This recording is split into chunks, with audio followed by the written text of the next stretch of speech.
السلام علیکم ورحمۃ اللہ وبرکاتہ۔ رسول اللہ صلی اللہ علیہ وسلم کے حسن و جمال کو بیان کرنے کا میں حق ادا نہیں کر سکتا۔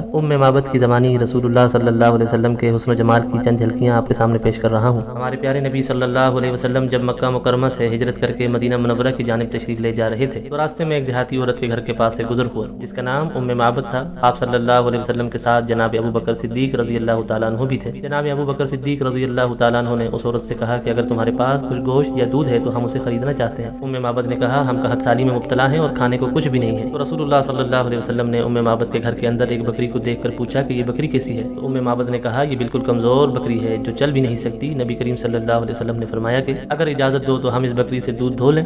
معبد نے کہا کہ اگر آپ اس بکری سے دودھ دھونا چاہتے ہیں تو ٹھیک ہے۔ رسول کریم صلی اللہ علیہ وسلم نے بکری کے تھنوں پر ہاتھ پھیرا اور فرمایا اللہم بارک فی شاتھا، اے اللہ اس بکری میں برکت ڈال دے۔ پھر دھونا شروع کیا۔ اتنا دودھ نکلا کہ سب نے سیر ہو کر پیا اور گھر کے سارے برتن بھی بھر گئے۔ اس کے بعد نبی کریم صلی اللہ علیہ وسلم اپنے پیارے صحابی کے ساتھ مدینہ منورہ کی طرف تشریف لے گئے۔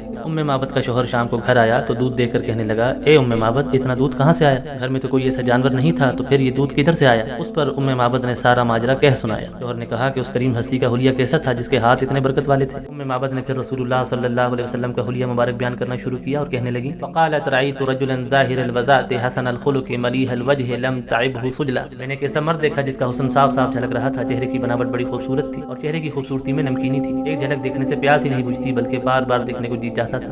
معبد پھر کہتی ہے ولم تزر به ثعلة كثيم وسيم، رنگ میں اتنی سفیدی نہیں تھی کہ بری لگے اور گردن مبارک نہ تو زیادہ پتلی تھی کہ خراب دکھے اور نہ زیادہ موٹی کہ بھلی لگے، حسن اپنی انتہا پر تھا۔ پھر کہتی ہے فی عینیہ دعج وفی اشفار وطف وفی صوتہ ساحلہ، اس کی آنکھیں سیاہ اور بڑی تھی، پلکیں بھی بڑی پیاری تھیں اور اس کی آواز گونجدار تھی۔ پھر کہتی ہے احول اکحل ازج اقرن، اس کی آنکھوں میں سرما لگا ہوا تھا، دونوں ابرو باریک باریک اور ملے ہوئے تھے۔ پھر کہتی ہے فی عنقہ سطع وفی لحیۃ کثاثہ، یعنی اس کی گردن چمکدار تھی اور بال مبارک گھنے تھے اور داڑھی پھیلی ہوئی تھی۔ پھر کہتی ہے اذا صمت فعلیہ الوقار واذا تکلم سما وعلاه البہاء، کچھ لوگ خاموشی میں اچھے دکھتے ہیں لیکن جب بولنا شروع کرتے ہیں تو سارا مزہ ہی ختم ہو جاتا ہے، لیکن جب وہ خاموش ہوتے تو پروقار ہوتے اور جب گفتگو فرماتے تو چہرے پر نور کی برسات شروع ہو جاتی اور چہرہ مبارک بارونق ہو جاتا۔ پھر کہنے لگی حلو المنطق فصل لا نظر ولا حذر کأن منطقہ خرزات نظم ینحدرن، اس کی باتوں میں مٹھاس تھی، اس کی گفتگو بالکل واضح ہوتی اور کوئی بات بے فائدہ نہ تھی، جب وہ بولتے تو لگتا کہ موتیوں کی لڑی سے موتی جھڑ رہے ہیں۔ پھر کہنے لگی اب الناس واجملہ من بعید واحسنہ من قریب، کچھ لوگ دور سے اچھے دکھتے ہیں اور قریب آنے پر سارا مزہ خراب ہو جاتا ہے، لیکن دور سے دیکھنے پر وہ سب سے زیادہ روب والے اور جمیل تھے اور قریب آنے پر سب سے زیادہ شیریں اور حسین دکھائی دیتے تھے۔ معبد پر کہنے لگی ربعۃ لا تشناء